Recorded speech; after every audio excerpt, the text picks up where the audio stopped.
네, 김잔디 기자 연결돼 있습니다. 김 기자 나오십시오. 네, 김잔디입니다. 네, 사망자가 한 명 더 늘었군요. 네, 그렇습니다. 오늘 오전에 메르스 감염으로 격리 치료 중이던 54살 여성이 숨졌습니다. 지난달 19일부터 20일 사이에 평택 성모병원에서 최초 환자와 같은 병동에 입원했던 환자입니다. 보건당국은 격리 치료 중이던 이 환자가 상태가 악화돼 오늘 숨졌다고 밝히고 사망자는 기저질환으로 기관지 확장증과 고혈압을 갖고 있었다고 설명했습니다. 이로써 국내 메르스 감염 사망자는 20명이 됐습니다. 감염 확진자도 8명 늘어 모두 162명이 됐습니다. 현재 치료 중인 환자 124명 가운데 106명은 안정적인 상태를 보이고 있고 18명은 호흡이나 혈압이 불안정한 상태입니다. 반면 치료를 받고 완쾌돼 퇴원한 사람도 2명이 추가돼 지난달 20일 첫 환자가 발생한 뒤 지금까지 모두 19명이 퇴원했습니다.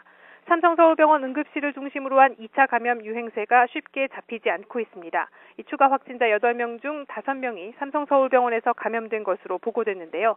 이 가운데 4명은 지난 5월 26일부터 29일 사이에 삼성서울병원 응급실을 내원해 감염된 사례고 1명은 아직 감염 경로가 확실하지 않은 삼성서울병원 의료진, 즉 방사선 기사입니다. 이 대책본부는 지금까지의 역학조사 결과 이 환자가 지난 11일부터 12일 사이 확진자들의 영상 촬영을 하면서 노출된 것으로 파악하고 자세한 감염 경로를 살피고 있습니다. 어떤 확진자와 접촉이 있었는지는 명확하지 않지만 노출 시기를 보면 4차 감염자로 추정됩니다. 이렇게 되면 지금까지 삼성서울병원에서 메르스에 감염된 환자는 모두 80명이 됐습니다. 다른 확진 환자는 한림대 동탄성심병원과 강동 경희대병원 응급실, 평택 굿모닝병원 등에서 확진 환자와 접촉한 사례입니다. 이 가운데 강동 경희대병원에서 감염된 환자는 이미 사망한 75살 여성이 응급실에 방문했을 때 이와 접촉한 의료진으로 4차 감염입니다. 이로써 4차 감염 사례로 모두 8명으로 늘었습니다. 현재 격리 대상자는 어제보다 1,000명 가까이 늘어서 6,500여 명이고 격리 해제자도 3,900여 명입니다. 네, 삼성서울병원에 대한 추가 대책이 나왔다면서요?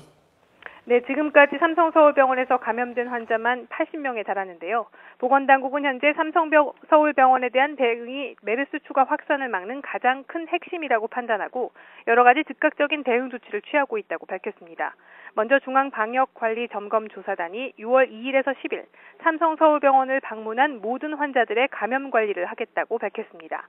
14번 환자가 응급실에 입원했던 5월 27일부터 29일, 또 응급실 이송요원인 137번 환자가 발병 후 근무했던 것으로 추정되는 6월 2일부터 10일에 근무한 전 직원, 입원 환자뿐 아니라 외래 환자에 대해서도 증상 여부와 보호자 동반 여부, 보호자의 증상 유무를 확인하도록 했습니다. 매일 발열 검사를 하고 열이 있으면 바로 메르스 유전자 검사를 반복적으로 진행하겠다고 설명했습니다. 또 이들의 정보를 병원 사이에 공유할 수 있도록 해 이들 환자가 의료기관에서 진료를 받을 때 발열 여부 등을 재확인하도록 할 계획입니다. 네. 자, 마지막으로 성남 초등학생 소식 전해 주시죠.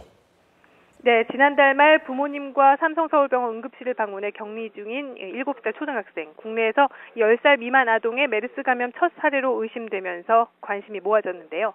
질병관리본부가 5번째 유전자 검사를 진행했는데 어젯밤 늦게 음성 판정이 나왔습니다.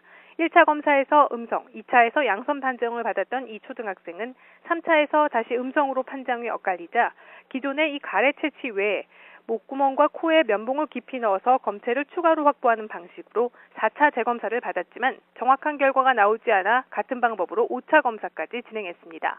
이번 검사를 통해 다시 한번 음성 판정을 받았지만 질병관리본부는 지난 검사에서 양성과 판정 불가가 나온 점 등을 감안해 오늘 6차 검사를 진행할 방침입니다. 이 학생은 지난달 27일 가족과 함께 삼성서울병원 응급실에 병문안을 다녀왔고 아버지가 메르스 확진 판정을 받자 메르스 검사를 받고 병원에 격리된 상태입니다. 현재 이 초등학생은 아무런 증상이 없지만 당분간 격리 상태로 지속적인 모니터링을 받게 됩니다. 지금까지 사회정책부에서 YTN 김잔디입니다.